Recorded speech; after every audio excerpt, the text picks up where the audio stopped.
اما بعد اعوذ باللہ السمیع العلیم من الشیطان الرجیم بسم اللہ الرحمن الرحیم افلا يعلم اذا بؤثر ما في القبور وحصل ما في الصدور ان ربهم بهم يومئذ لخبیر۔ صدق اللہ العظیم، صدق رسولہ النبی الکریم۔ ان اللہ وملائکتہ یصلون علی النبی یا ایہا الذین آمنوا صلوا علیہ وسلموا تسلیما۔ الصلاۃ والسلام علیکم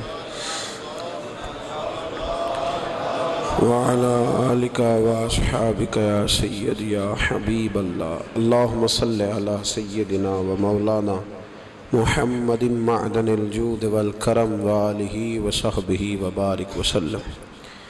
تمام تعریفیں اللہ تعالیٰ جل مجدہ الکریم کے لیے۔ ہر قسم کے درود و سلام نبی مکرم سید عالم صلی اللہ علیہ وسلم کی ذات والا صفات کے لیے حمد و صلاۃ کے بعد اللہ تبارک و تعالیٰ نے قرآن مجید میں فرمایا افلا یعلم اذا بؤثر ما فی القبور۔ فرمایا کیا تو نہیں جانتا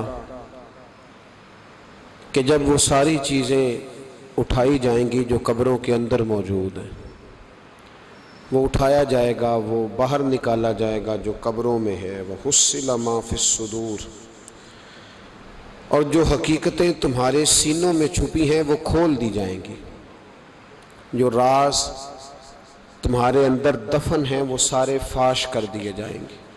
ان ربہم بہم یومئذ لخبیر۔ فرمایا بے شک تمہارے رب کو اس دن کی ساری خبر ہے، اسے پتہ ہے اس دن کیا ہونے والا ہے۔ انسان اپنی زندگی میں بہت سارا میک اپ کر کے رکھتا ہے، اپنے اوپر بہت سارے خول چڑھا کے رکھتا ہے، دولت کے، اقتدار کے، تعلیم کے، جھوٹ کے، ملمہ سازی کے۔ وہ جو بنا ہوتا ہے دراصل وہ ہوتا نہیں، اس کے لفظوں پہ، زبان پہ کچھ باتیں اور ہوتی ہیں اور سینوں کے اندر راز کچھ اور ہوتے ہیں۔ اللہ فرماتے ہیں وَحُصِّلَ مَا فِي الصُّدُورِ، میں وہ حقیقتیں باہر نکالوں گا جو تمہارے سینوں کے اندر چھپی ہوئی۔ راز کھلیں گے قیامت کے دن، راز کھلیں گے۔ راز دنیا میں بھی کھل جائے تو بندہ پریشان ہوتا ہے، لیکن نبی پاک علیہ السلام نے اس بات پر کس قدر زور دیا۔ فرمایا مسلمان کی پردہ پوشی کرنا، اللہ تمہاری پردہ پوشی کرے گا، راز نہ کھولنا۔ اس کا مطلب ہے راز کھلنے کا بڑا نقصان ہوتا ہے۔ کسی کا راز اگر تمہارے پاس ہے تو اس راز کو راز رکھنا۔ حضور نے جاسوسی سے منع کیا، فرمایا کسی کا تجسس نہ کر، ڈھونڈنا اس میں عیب کتنے ہیں۔ فرمایا اگر تو کسی شخص کے عیب تلاش کرے گا تو اللہ تجھے رسوا کر دے گا۔ منع فرمایا، پرہیز کرنے کا حکم دیا۔ آپ کو پتہ ہے کسی کے گھر میں جھانکنا بڑا سخت شریعت میں ممنوع ہے، آپ کسی کے گھر جھانک نہیں سکتے۔ بزرگ فرماتے ہیں اگر کسی نے کسی کے گھر جھانکا تو سامنے والے کو اجازت ہے کہ وہ نوکیلی چیز لے کے اس کی آنکھیں نکال دے۔ کیوں کسی کی پردہ داری، اس نے پردہ دری کرنے کی کوشش کی۔ جو چھپی ہوئی چیزیں ہیں انہیں چھپا رہنا چاہیے۔ یہی بہتر ہے کہ پردوں میں وہ پردہ پوش رہے، اگر وہ پردہ اٹھا دے تو پھر کسے ہوش رہے۔ جو چیزیں جہاں ہیں انہیں ٹٹولنے کی کوشش نہ۔ ہمیں بڑا شوق ہے جاسوسی کا۔ ہمارے ملک میں جب سے سوشل میڈیا آیا ہے تب سے تو ہر چیز وائرل ہونے لگ گئی ہے نا۔ اب تو فٹافٹ جو بھائی چھوڑ دیں تھوڑی دیر کے لیے۔ ایسی خبریں بھی میدان میں لائی جاتی ہیں جن خبروں کا کوئی وجود سرے سے ہے ہی نہیں۔ کیا ہم نے حساب نہیں دینا اللہ کی بارگاہ میں؟ وہ بات، وہ خبر جس کا پوری طرح کوئی وجود ہی نہیں۔ میڈیا چینل بہت زیادہ ہیں، میری ان سے اپیل ہے کہ خدا را خبر کو خبر بنا کے چلائیں، جو خبر ہے ہی نہیں اس کو آپ نے کیسے خبر بنا کے چلا دی۔ آپ لوگوں کی پردہ دری نہ کریں، آپ عزتوں کے محافظ بنے. جو بات جس کی کوئی حقیقت ہی نہیں ہے اس کو اتنا مسالہ لگا کے میدان میں لانا کہ ہم ڈرتے نہیں اللہ تعالیٰ سے. بلیک میل کر کے لوگ ایک دوسرے کو وقت گزار رہے ہیں، یہ مسلمان کا طریقہ نہیں ہے. میرے عزیز، جب راز کھلتے ہیں تو نقصان ہوتا ہے، جب راز کھلتے ہیں تو نقصان ہوتا ہے. راز رکھیں. میرے نبی پاک علیہ السلام نے ایک نصیحت فرمائی ہے، ذرا غور سے آپ نے سنی ہے بات. حضور نے فرمایا اگر تم کوئی کبیرہ گناہ کر بیٹھو تو اس کا اعلان نہ کرو. پھر سمجھنا ہے بات کو آپ نے. اگر کبیرہ گناہ کرو تو اس کا اعلان. امام اعظم ابو حنیفہ رحمۃ اللہ علیہ فرمایا کرتے جس کی نماز قضا ہو جائے وہ کسی کو بتائے نہ میری قضا ہو گئی ہے. کیوں بھلا؟ اس لیے کہ لوگ کہیں گے کوئی مسئلہ نہیں، اس نے قضا کیا تو میں بھی کر لیتا ہوں. جب لوگ گناہوں کا اعلان سنتے ہیں تو گناہوں پہ دلیر ہوتے ہیں. انسانوں کو دیکھ کر انسان اثر لیتا ہے.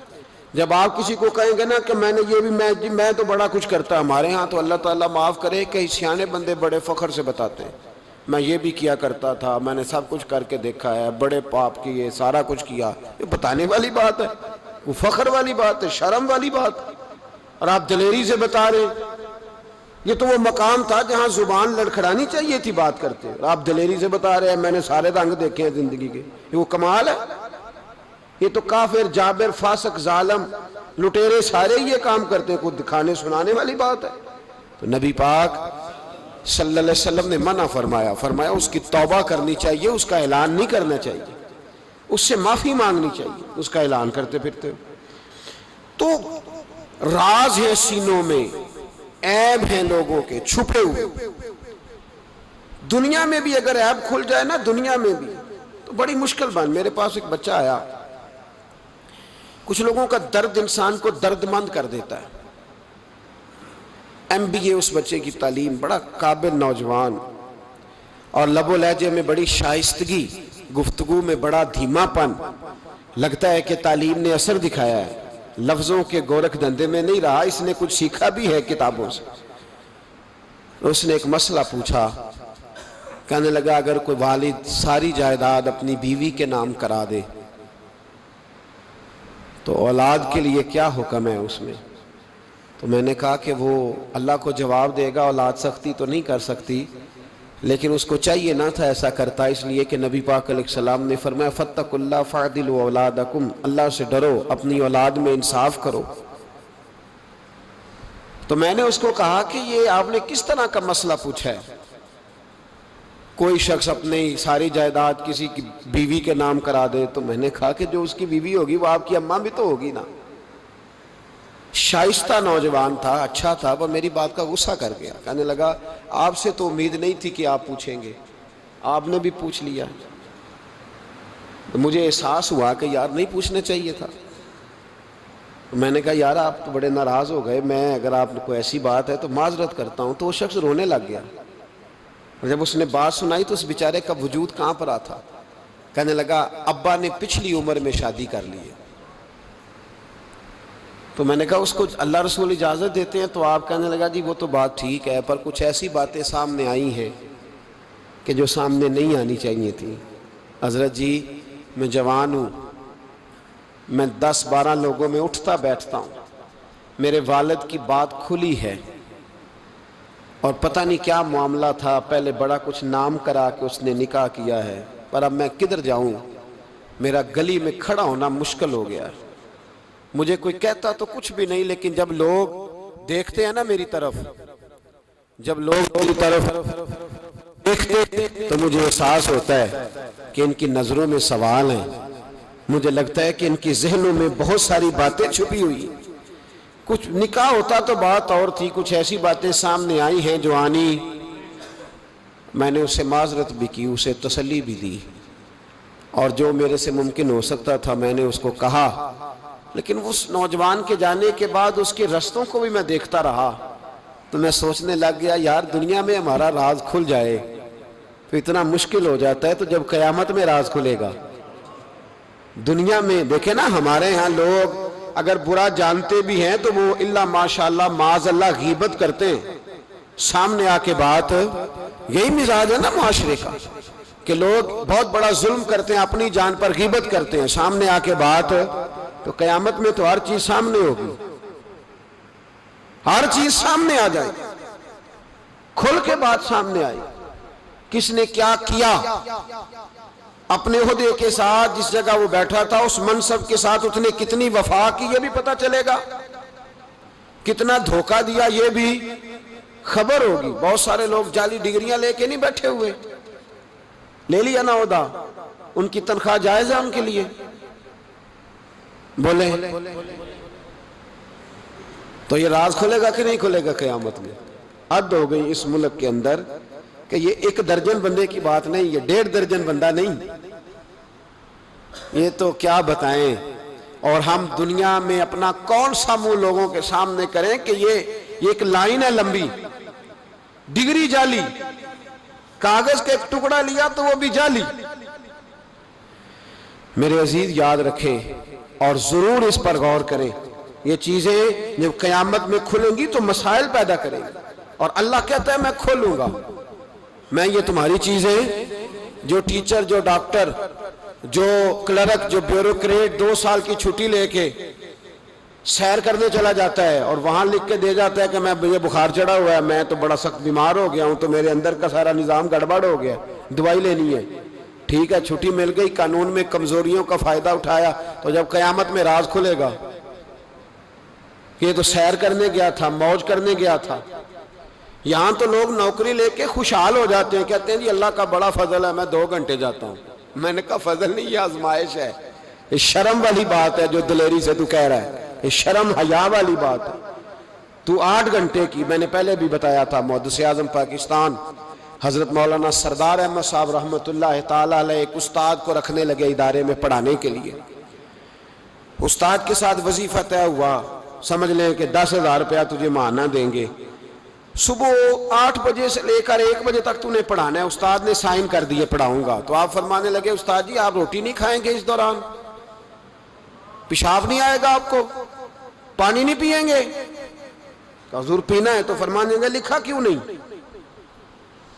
آپ نے مسلسل 1 بجے تک بیٹھنے کا لکھ دیا ہے، تو بتائیں جب آپ پیشاب کرنے جائیں گے تو وہ آپ کا کام کہاں لکھا جائے گا؟ آپ نے لکھ کے دیا ہے کہ میں اتنی ڈیوٹی کروں گا، تو آپ کو سمجھنا چاہیے تھا، کہنا چاہیے تھا کہ میں روٹی بھی کھاؤں گا، پانی بھی پیوں گا، اگر پڑھاتے تھک جاؤں گا تو تکیے پہ لیٹوں گا بھی، کیوں آپ نے یہ معاہدہ ایسا کیا؟ تو وہ شخص کہنے لگے حضور آپ میری رہنمائی فرمائیں، فرمایا یہاں لکھو کہ میں مسلسل، تو کسی بندے کی پہنچ ہی نہیں ہے کہ وہ اتنا بیٹھ سکے۔ تو ہمارے ہاں جب یہ چیزیں قیامت میں کھلیں گی تو کیا بنے گا؟ آج راز کھلتا ہے تو آزمائش کھڑی ہو جاتی ہے، وضاحتیں کر کر کے لوگ تھک جاتے ہیں، جب قیامت میں راز کھلے گا۔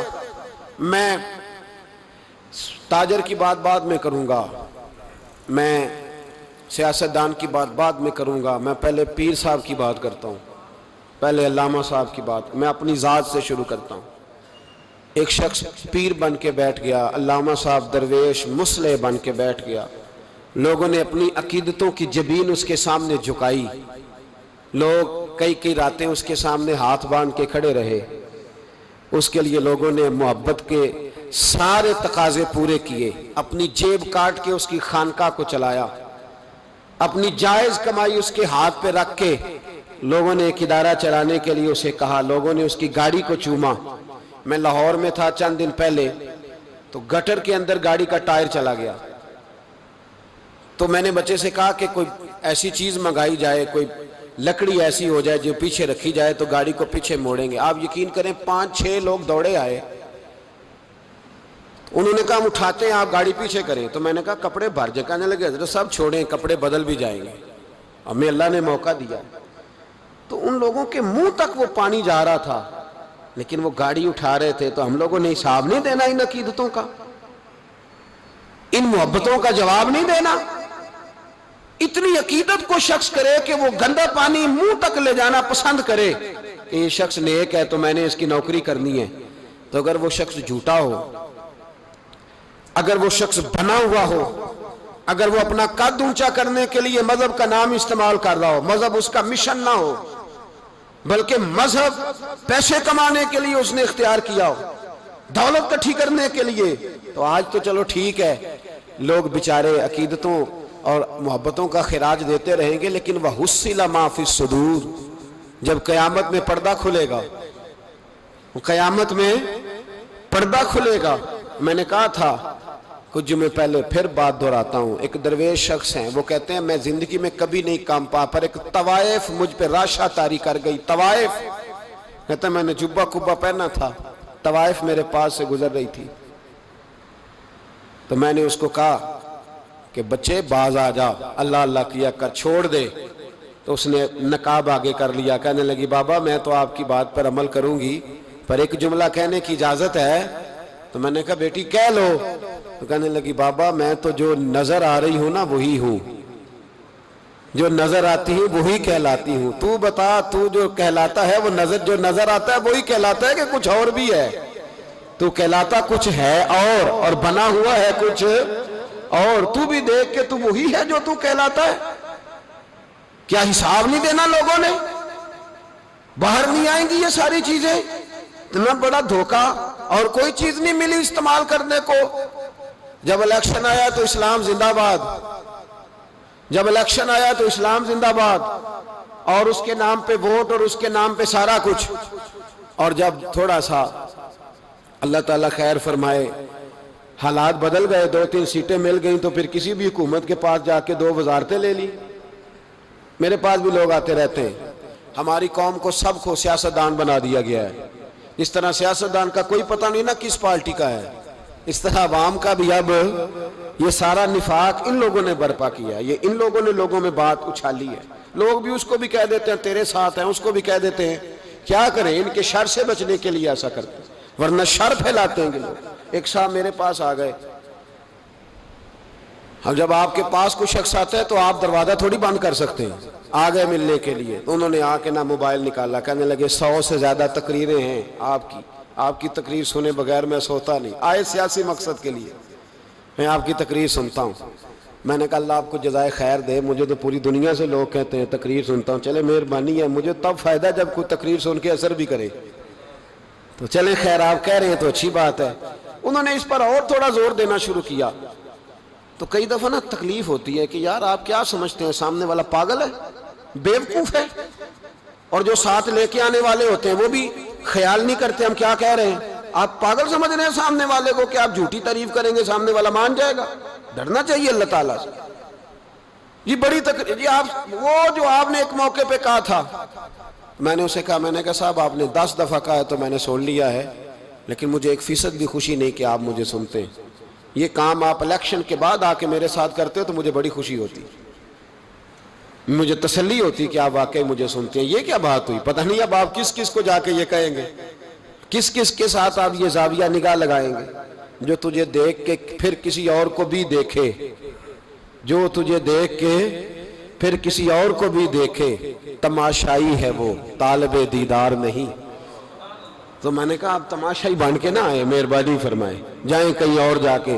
کیا سمجھا لوگوں نے؟ جس طرح کا موڈ آئے گا جس کے ساتھ آپ جائیں گے. اب تو اتنا ماحول عجیب ہو گیا. پہلے کو کسی بزرگ سے ملتا تھا نا، کسی کو نیک سمجھ کے تو کہتا تھا حضرت میرے لیے دعا کرنا. اب کو ملتا ہے تو کہتا ہے حضرت جی اوراں ویکھیا جے تہاڈی سیلفی لینی ہے. یہ کون سا دین؟ آپ مذہب کے نام پہ بھی وہی ملمہ سازی، وہی بناوٹ. تو جب راز کھلے گا، وَحُصِّلَ مَا فِي الصُّدُورِ، جب سینوں کی چیزیں باہر آئیں، میں کہتا ہوں آج راز کھل جائے مشکل ہو جاتا ہے. لوگ وضاحتیں دیتے پھرتے ہیں. جب قیامت میں راز کھلیں گے، سب سے پہلے دیندار شخص کو دیکھنا چاہیے. میرے نبی پاک علیہ السلام نے فرمایا سب سے پہلے جہنم میں ریاکار عالم دین کو ڈالا جائے گا. عالم کو سب سے پہلے دوزخ میں ڈالا جائے گا، اس لیے کہ اس نے اپنا قد اونچا کرنے کے لیے دین کو ٹیشو پیپر بنایا. یہ تو بات ہو گئی دینداروں کی. ایک سیاستدان نے نعرہ لگایا، اس نے کہا روٹی دوں گا، کپڑا دوں گا، مکان دوں گا. ایک بعد میں پھر آ گیا، اس نے کہا تحفظ دوں گا. ایک تیسرا آ گیا، اس نے کہا میں فلاں کر دوں گا. آتے رہے. لوگ بیچارے مجبور ہیں، پریشان ہیں. ہمارے ملک میں PhD کرنے کے بعد لوگوں نے چائے کے ڈھابے بنائے ہوئے ہیں. لوگ آزمائش کا شکار ہیں. کدھر جائیں؟ سیاستدان کے پیچھے لگ گئے. لوگوں نے نعرے بھی لگائے، لوگوں نے اپنی جیب سے پوسٹر بھی اس کے بنوا کے چسپاں کیے. ساری اس کے پیچھے لوگ لگ گئے. اب ہمیں تو نہیں نہ پتا تھا کہ وہ تو غریبوں کے جذبات سے کھیل کر اپنا قد اونچا کرنے جا رہا ہے. وہ تو ہوس اقتدار کا پجاری ہے. وہ تو صرف کرسی کے لیے لوگوں کے جذبات سے کھیل رہا تھا. اس نے تو اتنے زبردست نعرے اس لیے سکھائے تھے کہ لوگ میرے پیچھے لگ جائیں. کسی کی مجبوری کا نام لے کے اسے پیچھے لگا کے پھر وہ اپنے ذاتی مفادات لینا چاہتا تھا. اللہ فرماتے ہیں دنیا میں تو دھوکہ دے لے گا پر وَحُصِّلَ مَا فِي الصُّدُورِ، میں راز کھول دوں گا. ایک حدیث سنانے لگا جو آپ نے رٹ کے یاد کرنی ہے. کر لیں گے انشاءاللہ؟ بولیے سارے کہیے انشاءاللہ. کر لیں گے یاد ماشاءاللہ سے. سنیں، ابو داؤد شریف میں، ترمذی میں حدیث ہے. نبی پاک علیہ السلام نے فرمایا کچھ لوگوں کی پشتوں پر اللہ قیامت میں جھنڈے گاڑ دے گا.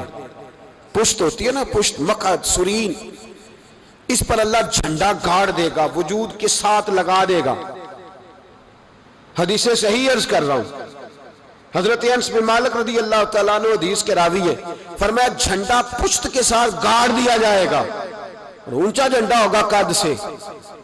تو لوگ سارے کہیں گے یا اللہ یہ کون ہے، کون ہے یہ؟ تو رب کریم فرمائے گا یہ اپنی قوم کا غدار ہے. یہ اپنی قوم کا، ان کے جھنڈے یہاں نہیں لگیں گے، ان کے جھنڈے وہاں بھی لگیں گے. میرے نبی پاک علیہ السلام نے فرمایا غداروں کی پشتوں پہ اللہ جھنڈے لگائے گا اور یہ جھنڈے لگیں گے. اور جب لوگ پوچھیں گے یہ کون ہے تو کہا جائے گا وہ یہ ہے جس کو قوم نے امانت دار سمجھ کے سربراہی دی پر یہ غدار نکلا. قوم نے اعتماد کیا، امانت دار سمجھ کر یہ غدار نکلا. یاد رکھنا تمہارے جھنڈے لگیں گے. آج تمہاری گاڑیوں پہ سرکاری جھنڈے ہیں، آج تمہاری بڑوں پجاروں پر سرکاری جھنڈا ہے. قیامت میں تمہاری پشت پر غداری کا جھنڈا ہوگا، غداری کا.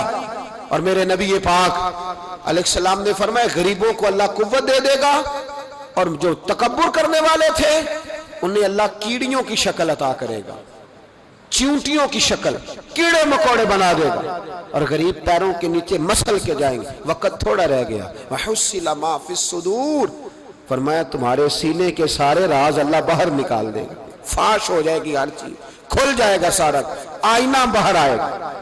تمہیں وہ سارا کچھ بھگتنا ہے.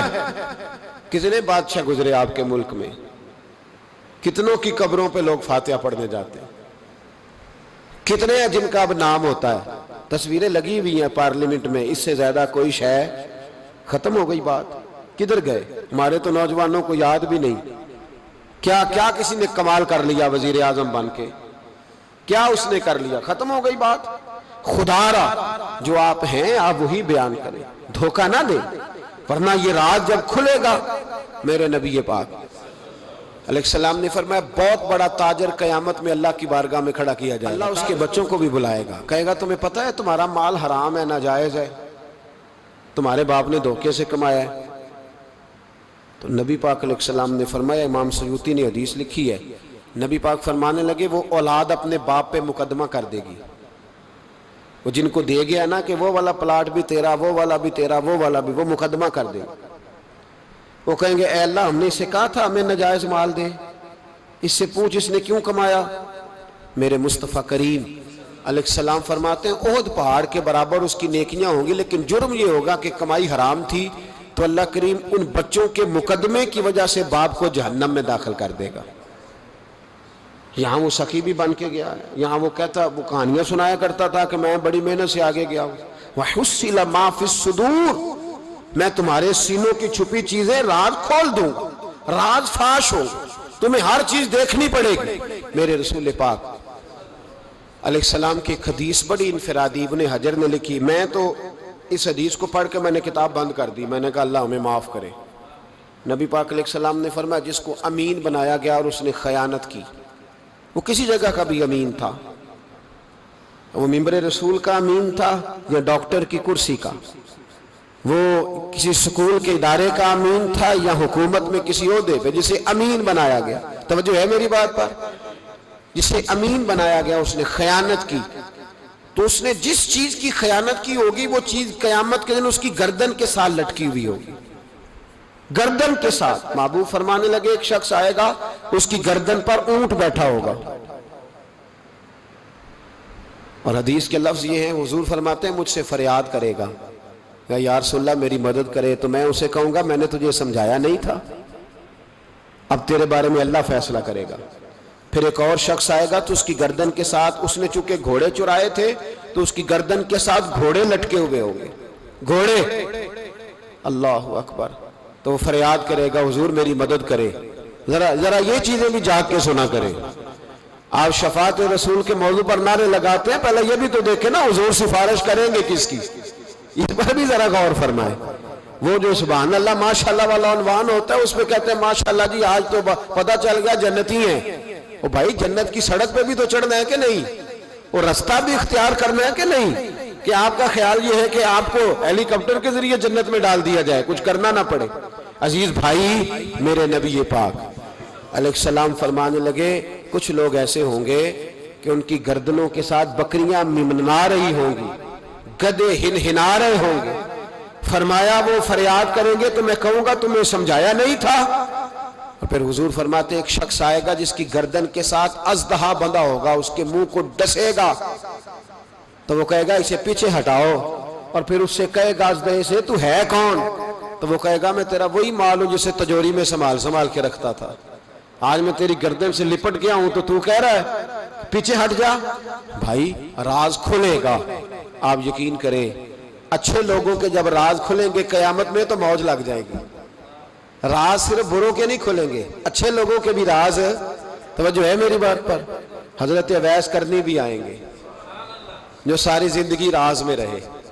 تو میرے نبی پاک فرماتے ہیں اس شخص نے مکان نہیں بنایا، گھر نہیں بنایا، لیکن جناب اویس کرنی جب جنت میں داخل ہوں گے تو اللہ 70,000 فرشتوں کا جلوس انہیں عطا فرمائے گا.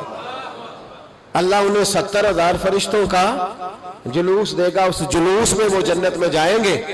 ان لوگوں کو اللہ شانیں دے گا. فرمایا راز کھلے گا، راز.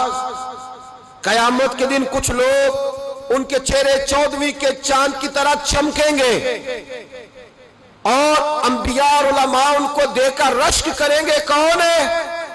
میرے مصطفیٰ کریم علیہ السلام فرماتے ہیں رب کریم فرمائے گا یہ میرے محبوب کی امت کے وہ نیک لوگ ہیں جس سے بھی محبت کرتے تھے اللہ کی رضا کے لیے کرتے تھے، اور جس سے بھی انہوں نے زندگی میں دشمنی رکھی صرف اللہ کی رضا کے لیے. اب یہ اللہ کی رضا والا معاملہ کہاں تھا؟ ان کے سینے کے اندر. تو اس کی جزا انہیں قیامت میں ملے گی. کچھ لوگوں کا راز کھلے گا، انہیں بڑا لطف آئے گا، بڑا مزہ آئے گا. حضرت عمر بن عبدالعزیز بادشاہ تھے، لیکن صوفیاء ان کے اقوال کو بطور اسباق کے پڑھتے ہیں. تربیت کے لیے ان کے اقوال اور احوال سنائے جاتے ہیں. حضرت عمر بن عبدالعزیز کے زمانے میں نا ایک سید صاحب کہتے میری 4 بیٹیاں تھیں تو مجھے ضرورت تھی، میری کوئی مدد نہیں ہو رہی تھی. میں درود شریف پڑھتے پڑھتے سو گیا تو مجھے خواب میں محبوب پاک کا دیدار نصیب ہوا. فرماتے میں نے استغاثہ پیش کیا کہ حضور پریشان ہوں، بیٹیوں کا باپ ہوں. تو نبی پاک علیہ السلام نے فرمایا تو عمر بن عبدالعزیز کے پاس جا. عمر بن عبدالعزیز وہ باکمال شخص ہے جو روزانہ 10 سپارے قرآن پاک کے پڑھتا ہے، 10,000 بار مجھ پر درود و سلام پڑھتا ہے. کتنے سپارے؟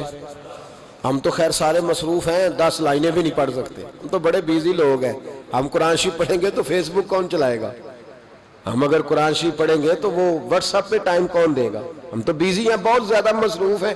ہم اگر تھوڑی دیر قرآن شریف کھولیں گے تو وہ جو سیاسی تبصرہ سارا دن کرنا ہوتا ہے وہ کہ گرنا نہ جائے کوئی آسمان سے چیز. ہم تو مطلب بیزی ہیں. بادشاہ وقت کے بادشاہ 10,000 مرتبہ درود و سلام. اللہ اکبر. بس بندہ ارادہ کر لے تو اللہ اسے موقع بھی عطا فرمائی دیتا ہے، اللہ اس کی مدد کرتا ہے. 10,000 بار پڑھتے تھے. تو نبی پاک علیہ السلام نے کیا خوبصورت بات ارشاد فرمائی. محبوب فرمانے لگے 2-4 دن پہلے نا عمر بن عبدالعزیز نے 3,000 درود شریف کم پڑھا ہے، اسے جا کے کہے 500 دینار جرمانہ دے. وہ 500 لے آ، تیرا کام بن جائے گا. جناب عمر بن عبدالعزیز کے پاس وہ سید صاحب آئے، کہتے میں سمجھا کسی درویش کا نام بتایا ہے، میں سمجھا کسی خانقاہ کے سجادے کی بات ہے، کسی مسجد کے خطیب کی، کسی ادارے کے محتمم کی بات. لیکن جب میں ان کے علاقے میں آیا میں نے پوچھا عمر بن عبدالعزیز کون ہے؟ تو لوگوں نے کہا وہ تو ہمارے حکمران ہیں۔ میں نے کہا بادشاہ؟ لے چلو۔ جب میں گیا تو بڑا عالی شان جبہ، سر پر تاج، دائیں بائیں دربار میں لوگ۔ پھر میرے دل میں خیال آیا میں غلط آدمی کے پاس تو نہیں آ گیا، یہ کون شخص ہے؟ لیکن جب میں لوگوں سے پوچھا کہ یہ عمر بن عبدالعزیز ہی ہے، کہا وہی ہے۔ کہتے میں ان کے قریب گیا، دیکھو راز کھول رہے ہیں۔ کہتے میں کان میں جا کے کہا 10,000 درود شریف پڑھتے ہو؟ کہتے انہیں شاک لگا، جھٹکا، یوں دیکھا تجھے کس نے بتایا؟ میں نے کہا کوئی ہفتہ سوا پہلے 3,000 کم بھی پڑھا ہے۔ کہتے ہیں وہ تو ٹھٹھرنے لگے، فٹافٹ میرا بازو تھاما، کونے میں لے گئے، کہنے لگے یہ تو میری بیوی کو بھی نہیں پتا کہ میں پڑھتا ہوں، یہ تو میرے خاص خادم کو بھی نہیں پتا، یہ تو میرا اور خدا کا، میرا اور مصطفیٰ کا راز ہے، اللہ رسول سے میرا راز ہے، تجھے کیسے پتا چلا؟ تو کہتے ہیں وہ سید صاحب کہتے ہیں میں نے ان سے کہا کہ جن کے ساتھ آپ کا راز ہے مجھے انہوں نے ہی بتایا ہے، رازدار میں ہی بتایا ہے، اور محبوب نے فرمایا میں سید ہوں، مجھے گھر میں ضرورت تھی، صدقہ زکوٰۃ لے نہیں سکتا، مجھے حضور نے کہا جا اسے کہہ تجھے 500 دینار دے، کم پڑا درود شریف؟ تو کہتے ہیں حضرت عمر بن عبدالعزیز ایک ستون کے پاس چلے گئے اور ستون پر انہوں نے بازو رکھے، چہرہ رگڑ کے چیخے مار کے روئے، تو امیر حرم میں غریب بے نوا، تو کجا من کجا، کتھے مہر علی تے کتھے تیری ثنا، گستاخ اکھیں کتھے جاڑیاں، کیسے آقاؤں کا بندہ ہوں رضا، بول بالے میری سرکاروں کے۔ رونے لگے، اتنا روئے کہ ان کی تڑپ سے میں بھی رونے لگا۔ فرماتے ہیں میرے اندر بات تھی کہ یہ درویش ہونا چاہیے تھا، یہ ماجرا کیا ہے؟ فرماتے ہیں جناب عمر بن عبدالعزیز جب کچھ ٹھنڈے ہوئے نا طبیعت ان کی، تو بازو سے پکڑ کے مجھے ایک حجرے میں لے گئے، اس کمرے کی طرف سارا محل سارا دربار گزر گیا، اینڈ پہ ایک حجرہ آیا، باہر بڑا خوبصورت اس کے اچھا دروازہ بنا ہوا ہے قیمتی، لیکن فرماتے ہیں جب کھول کے اندر گئے تو اندر کچا مکان، ایک مٹکا، 2 پیالے مٹی کے، کچھ بڑے بڑے سامان پڑے ہوئے، رسیاں پڑی ہوئی ہیں، سینے کا سامان ہے، کھجور کی چھال پڑی ہے، کچھ ٹوپیاں پڑی ہیں۔ جناب عمر بن عبدالعزیز نے چٹائی اٹھائی، چٹائی سے 500 دینار نکالے اور مجھے دیے، اور کہتے ہیں جب انہوں نے اوپر سے جبہ اتارا تو نیچے سے پھٹا پرانا لباس نکل آیا، اوپر سے جب انہوں نے وہ اتارا تاج تو کھجور کی چھال کی پرانی ٹوپی نکلی، تو میں نے کہا حضور یہ کیا ہے سارا کچھ؟ تو رو پڑے، کہنے لگے اب تجھے رازداروں نے بتایا ہے تو میں کیوں نہ بتاؤں، اب تجھے انہوں نے بتایا جو رازدار تھے تو میں کیوں نہ بتاؤں؟ فرمانے لگے یہ جو میں نے اوپر لباس پہنا ہوا ہے نا یہ بندوں کو دکھانے کے لیے، اور یہ جو میں نے اندر پہنا ہوا ہے یہ رب کریم کو دکھانے کے لیے، باہر اگر میں حکومت نہ سنبھالوں اور اس طرح نہ بیٹھوں تو انصاف کون قائم کرے؟ فرمانے لگے اللہ کی قسم 10 روپے بھی کبھی مال خزانہ سے نہیں لیے، میں رات جب فارغ ہوتا ہوں تو میں اور میری بیوی یہاں آ کے بیٹھتے ہیں، وہ بچوں کے پاس بیٹھ کے ٹوپیاں سیتی ہے تو میں یہاں بیٹھ کے ٹوپیاں سیتا ہوں، ٹوپیاں سیتا رہتا ہوں، مصطفیٰ پہ درود و سلام پڑھتا رہتا ہوں، چٹائیاں بناتا رہتا ہوں، بیچتا رہتا ہوں۔ اور فرمانے لگے تھوڑے تھوڑے کر کے نا میں نے پیسے رکھے تھے، خیال تھا کہ کوئی غریب آئے گا تو مدد کروں گا، خیال تھا کہ اگر ارادہ بنا تو حج پہ جاؤں گا، مجھے کیا خبر تھی کہ میرے یہ پیسے اتنے نصیبوں والے ہیں کہ میں اپنے نبی کے حکم سے خرچ کروں گا، اپنے محبوب کے کہنے پر اتنے میرے نصیب، اتنا میرا مرتبہ اور مقام۔ میرے عزیزو ان لوگوں کے جب راز کھلیں گے، ان لوگوں کے جب راز کھلیں گے، ان لوگوں کے جب راز کھلیں گے تو انہیں اللہ بڑے درجے عطا فرمائے گا، ان کو اللہ بڑے مرتبے اور بڑے مقام عطا فرمائے، ان پر اللہ تبارک و تعالیٰ کی خاص رحمتیں ہوں۔ وہ لوگ جنہوں نے نام و نمود نہیں بنایا، چھپ چھپا کے دین کی نوکریاں کرتے رہے، کونے میں ہو کر کام کرتے رہے، انہیں اللہ جب اجر دے گا تو بڑا دے گا۔ ہمیں بڑا شوق ہے عہدوں پہ جانے کا، سیاسی، سماجی، رفائی، بلکہ ہر آدمی کہتا ہے اللہ کا بڑا شکر ہے جی کسی کونے سے آپ پوچھیں گے تو پہنچ جائیں گے، کیا اس کا فائدہ ہے؟ بڑے سارے لوگ تھے، ہم تو صرف کہتے ہیں نا کونے سے پوچھنا تو پہنچ جاؤ گے، تو بڑے سارے لوگ تھے جو پورے پورے شہروں کے مالک تھے، ان کے نام رجسٹریاں تھیں، ان کے نام ہر چیز درج تھی، کدھر گئے وہ؟ کہاں گئے؟ یہ جب راز کھلیں گے تو مشکل ہو جائے گی. ہمارے سینوں کے اندر جو کچھ چھپا ہوا ہے، سینوں کے اندر، یہ جب کھلتا ہے تو حالات بگڑتے ہیں. اپنی ضمیر کی آواز کو سنیں، اندر دیکھیں من کیا کہہ رہا ہے. ہمیں پتہ ہوتا ہے سچ کیا ہے، ہمیں پتہ ہوتا ہے جھوٹ کیا ہے، ہمیں پتہ ہوتا ہے خیر کیا ہے، ہمیں پتہ ہوتا ہے شر کیا ہے. ہمیں خبر ہوتی ہے کہ میں خوابوں کی دنیا میں زندہ ہوں. ہمیں پتہ ہے ہم جھوٹ کے سہارے وقت گزار رہے ہیں، ہمارے علم میں ہے ہم کہاں کھڑے ہیں. لیکن بس زندگی گزر رہی ہے، ہم ضمیر کی آواز پر ہم اس کی آواز کو سنتے نہیں، روز دبا دیتے ہیں. نبی رحمت علیہ السلام نے فرمایا دو منہ جس شخص کے ہوتے ہیں وہ لعنتی ہوتا ہے. دو منہ. یا رسول اللہ دو منہ کس کے ہوتے ہیں؟ فرمایا ایک کے پاس جاتا ہے تو کہتا ہے تیرا ہوں، پلٹ کے دوسرے کے پاس آتا ہے تو اسے کہتا ہے میں تیرا ہوں. سب کا بنا رہتا ہے. کچھ لوگوں کو شوق ہے سارے مجھے اچھا کہیں. کیوں تجھے سارے اچھا کہیں بھائی؟ وجہ بالکل نہیں کہنا چاہیے، بالکل نہیں. اگر سارے لوگ رب رسول کے بارے میں معاذ اللہ درست نہیں ہے، بڑے کافر نہیں پائے جاتے دنیا میں. اتنی بڑی ہستیوں پر جب دنیا کا اجتماع مکمل نہیں ہو سکا تو نے یہ کیسے دعویٰ کر لیا سارے مجھے صحیح کہیں؟ کیوں تو اس چکر میں ہے؟ ساروں کا صحیح کہنا ضروری نہیں، تیرا صحیح ہونا ضروری ہے. لوگوں کا تجھے صحیح سمجھنا ضروری نہیں، تیرا صحیح، بولیے، تیرا صحیح ہونا. مکہ تو سارا مخالف تھا، عرب تو سارا مخالف تھا. اب اگر بات یہی ہوتی تو پھر ابو بکر صدیق کو چاہیے تھا نا جدھر سارے جا رہے ہیں ادھر جاتے. انہوں نے یہ نہیں دیکھا کہ لوگ کیا کہہ رہے ہیں، انہوں نے یہ دیکھا کہ میرا ضمیر کیا کہہ رہا ہے. اندر دیکھے، اندر سینوں کے راز جو چھوئے، پتہ ہے صحیح کہ کیوں جھوٹ کی زندگی گزارتے ہیں، کیوں دوگلا پالسی سے وقت گزارتے ہیں، کیوں ہم اس طرح کرتے ہیں. اندر دیکھیں، اندر جھانکیں. اندر گواہی دیتا ہے آپ کا کہ حق کیا ہے، سچ کیا ہے. اندر سے پوچھیں. حضرت وابسہ رضی اللہ تعالیٰ عنہ حضور علیہ السلام کے صحابی ہے، کہتے ہیں میں گھر کے اندر تھا تو میرے دل میں خیال آیا میں حضور سے پوچھوں نا نیکی کیا ہوتی ہے اور بدی کیا ہوتی ہے، خیر کیا ہے شر کیا ہے، پوچھوں نا. کہتے ہیں میں گھر کے اندر ارادہ کیا، ارادہ کر کے میں مسجد نبی میں پہنچا تو رش تھا، بہت سارے صحابہ بیٹھے تھے. میں پیچھے بیٹھ گیا تو محبوب فرمانے لگے ادنو منی یا وابسہ، وابسہ میرے قریب آ جا.